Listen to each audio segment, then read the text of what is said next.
Hey guys, welcome back to my channel and welcome if you're new. So today I have another simple tutorial for you. I'll be showing you how to simply delete your TikTok story. So if that's something that you're interested in, please stick around. So the first thing you want to do is to launch TikTok and go to your profile. After which you're going to click on your profile icon that has your story. So once you click on your story, you want to click on those three dots at the bottom right hand corner of the screen. And then you would simply click delete.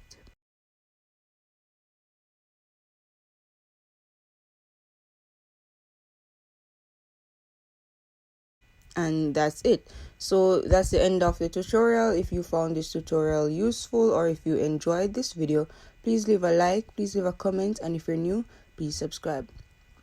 Also, please turn on your post notifications so you'll be notified whenever I upload videos.